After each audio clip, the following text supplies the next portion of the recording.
But this morning, the main meat of the matter is Dr. Bawumia's gold for oil that he called a novelty.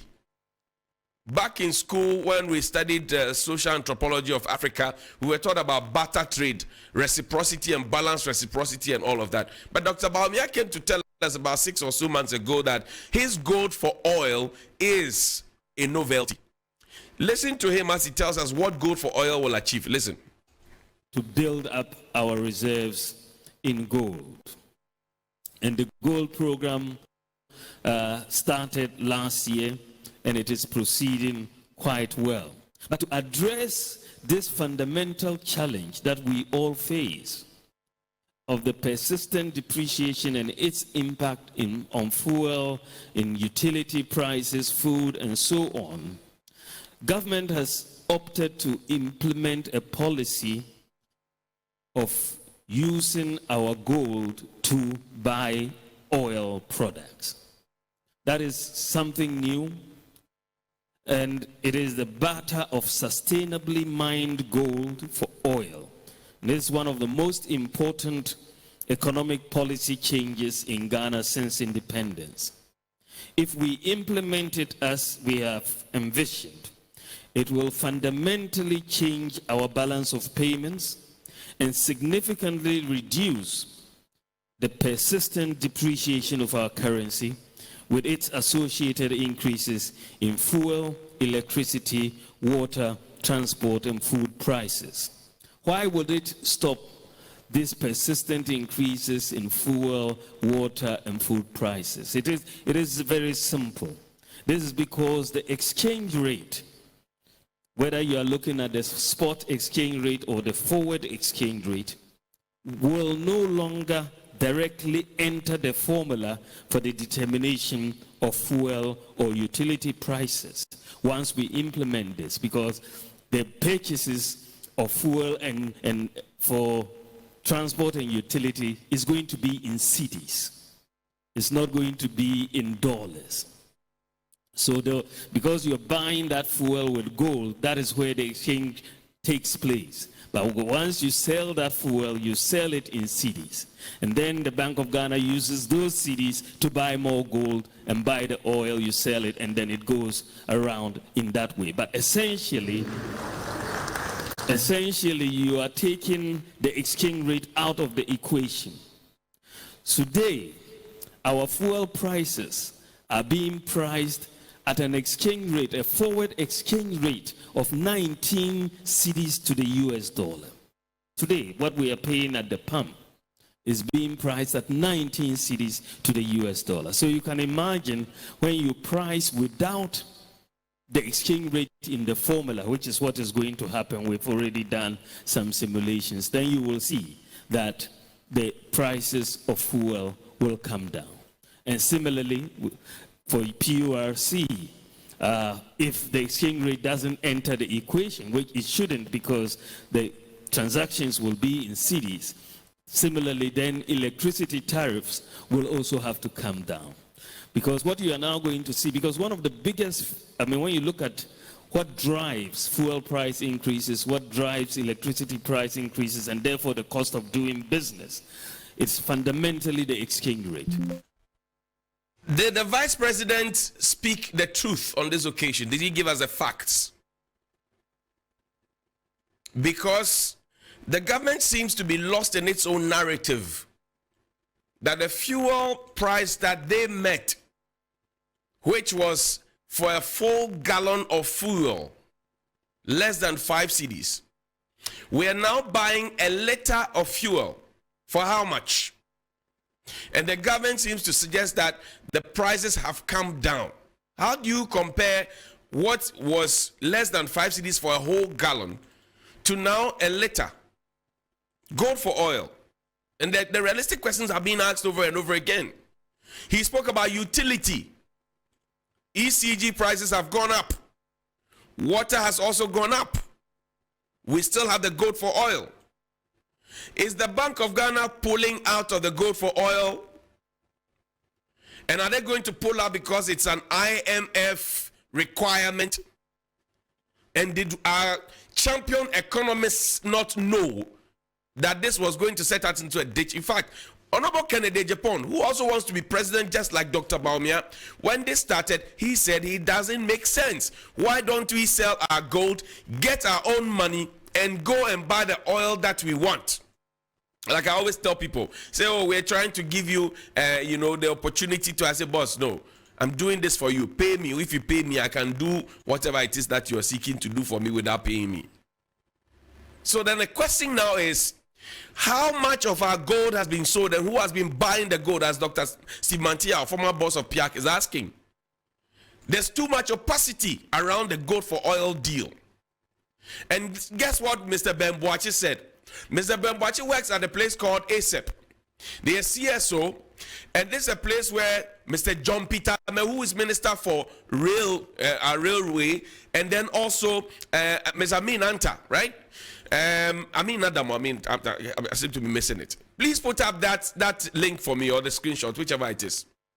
He is suggesting that politicians are lining up their pockets. He said politicians making cash from failed gold for oil, hence the difficulty to stop it. Listen, he says politicians making cash from failed gold for oil, hence difficult to stop. Is it true? Because the vice president has suddenly started talking about the economy. So it is a good time to ask him, now that the vice president is out of hiding and now is confident to talk about the economy because he thinks it's rebounding, the executive director for the Africa Center for Energy Policy, Bawumia, says the government has found it difficult to stop the infamous gold for oil policy despite myriad of challenges, as the policy only lines money in the pockets of politicians. Is it true? In the midst of the difficulty, are people profiteering? And the questions of opacity, the lack of transparency, the gold for oil deal has been asked. The question has been asked. How much gold has been taken out of this country? We were told that it was going to be gold for oil. We later found out that it is gold and cash for oil. The argument that Dr. Bawumia made at the beginning was that we're just going to give them the gold. They were going to buy the gold and give us money so that exchange rate in the equation will be taken out. Beautiful. Now we are adding money to the gold to buy the same oil. So why don't you sell your gold, make your money, and then take that money and go and buy instead of putting gold and oil? Now Bawumia is saying that politicians are lining their pockets with gold for oil. That's why they can't stop, even though it has proven to have failed. It's infamous. Those are his words. That politicians are failing to admit, and this is where you want to see your energy minister come into the equation. Dr. Matthew Poku must be speaking. The vice president himself must be answering Mr. Bawumia and Dr. Mantia and the rest. They are asking questions. And these questions are critical because since we started this gold for oil, nobody has properly accounted to the people of Ghana. Nobody has really told the people of Ghana, okay, so far this is how much gold we have sold. This is how many tons or whatever quantum of oil we have gotten. It says government has not been truthful with its struggling gold for oil policy. Bawumia, he said this some time ago. We didn't listen to him. Government has not been truthful, which means, in other words, government has been lying about its struggling gold for oil policy. Government has not been truthful. It's a very palatable way of saying that you are telling lies. So this is where the government needs to step forward. If really the intentions are clear, nobody's pocket is being lined. And I was just telling somebody a few minutes ago that, look, GES has said that we are going to start doing tug of war and pillow fight. Whenever government starts conversations like this, education authorities start conversations like this, you ask yourself if there's a procurement element in it. Who will be procuring the pillow for the pillow fight? Who will be procuring the rope for the tug of war?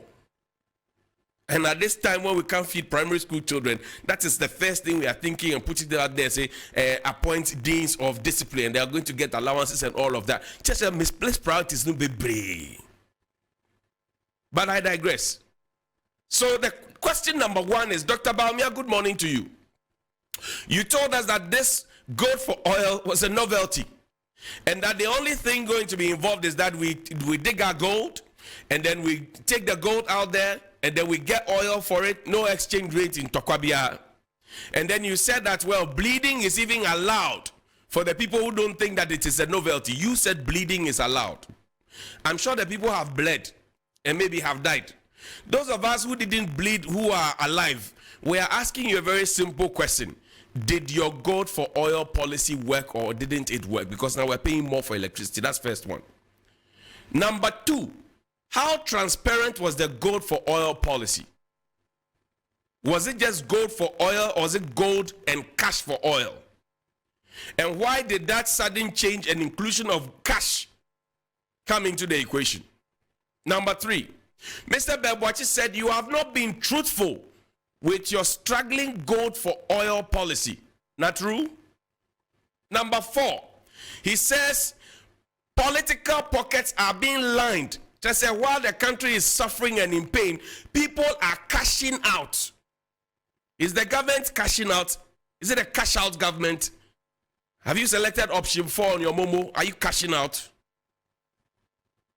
Number 5, at this point, what length do we need to travel? Because the IMF says we have to review. And in this country, we have had intellectuals right to the very top who have told us that a review means cancellation.